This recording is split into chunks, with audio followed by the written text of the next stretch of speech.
Although Belgium is one of the smallest countries in Europe, it has one of the highest population densities, with 11 million people. Brussels is the largest city, with over 1 million people living there, the center of government for the European Union and the capital of Belgium. It is also the most visited city in Belgium, with about 7 million people visiting each year, although many of them are there for business. And because it is easy to get to Bruges, Ghent and Antwerp from Brussels, this is a great place to start your trip.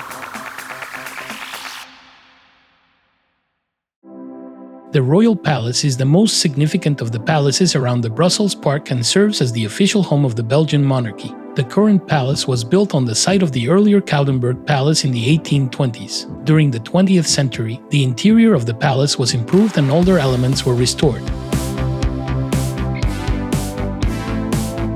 The Grand Place, the geographic, historical, and economic center of the city, is the first port of call for most visitors to Brussels. The square has been the municipal center for centuries and is the best surviving example of opulent 17th century architecture in Belgium. By the end of the 15th century, the Hôtel de Ville and Brussels Town Hall had been constructed, and the city's merchants had added separate guild buildings.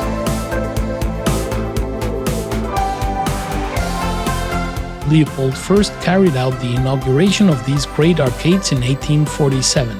Saint-Hubert is the first and most attractive shopping arcade in Europe.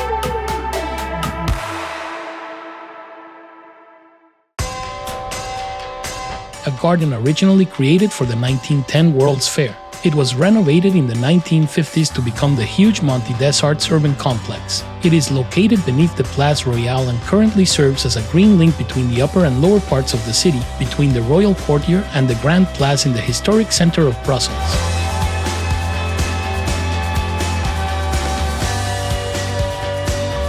The Coudenberg is an underground archaeological site and museum on the premises of the Belgian Museum. The most beautiful structure on Place Royale, St. Jacques-sur-Coudenberg, is the most recent in a long line of churches to occupy this spot. It became the ducal chapel during the construction of the Coudenberg Palace in the 12th century.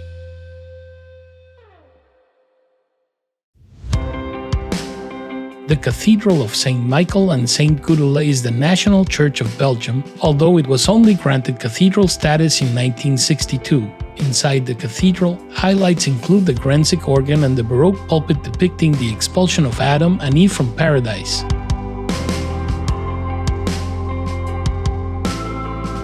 According to legend, a little girl in Antwerp had a vision of the Virgin Mary, who told her to transport her statue to Brussels. The girl sailed the statue of the Virgin down the river Seine to Brussels and presented it at the Crossbowmen's Church, which quickly became a place of pilgrimage and one of the finest examples of Gothic architecture in Belgium.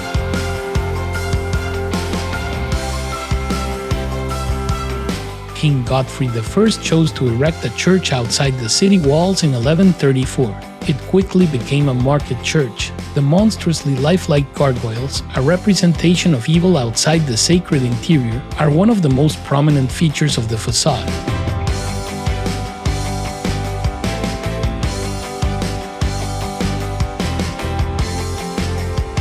Although Coudenberg is a modest suburb popular with Brussels locals, there is nothing for visitors to see except the spectacular Basilica of the Sacred Heart. This is a 20th century chapel dedicated to the thousands of Belgian soldiers who never returned from the 2 world wars fought in their own country.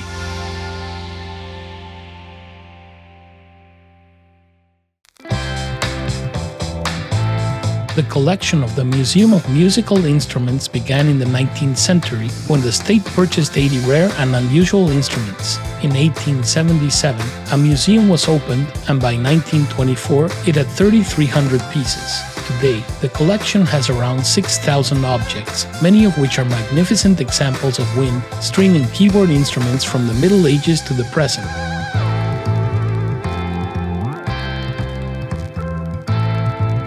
The Royal Museums of Fine Arts of Belgium is an umbrella term for many museums located around Brussels. The 3 main ones, all in the same location in the city center, are the main art galleries in Brussels, and together they trace the history of Western art in general and Belgian art in particular, from the medieval period to the postmodern.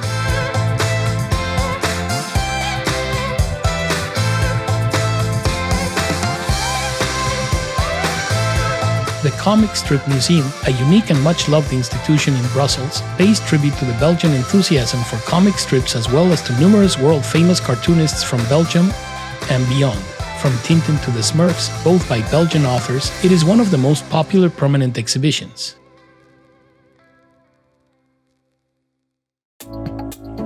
Architect Victor Horta is regarded by many as the creator of Art Nouveau, and his influence on Brussels architecture is unparalleled by any other designer of his time. His expertise lay not only in his broad, global vision, but also as an interior designer, mixing textures and materials in every detail. His home now houses a museum dedicated to his distinctive style. The massive futuristic steel and glass building, located just outside the Coeur Leopold train station, is one of 3 residences of the European Parliament, the elected Parliament of the European Union. The tourist center, Parliamentarium, offers an interactive and surprisingly high-tech introduction to this sometimes misunderstood institution.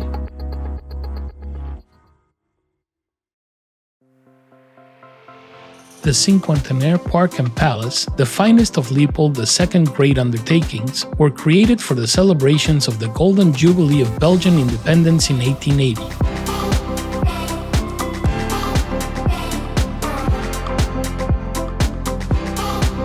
During the 19th century, advances in building techniques allowed for the creation of a new form of structure, the greenhouse. The royal greenhouses of Laeken, considered the ideal glass palace, influenced the new Belgian architecture of the time, and its impact spread throughout the world with Art Nouveau.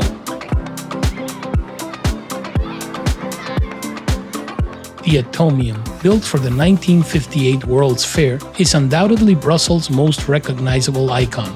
The 9 spheres of the Atomium are each 18 meters in diameter and are connected by escalators. They contain exhibition spaces and a sophisticated restaurant at the apex of the structure.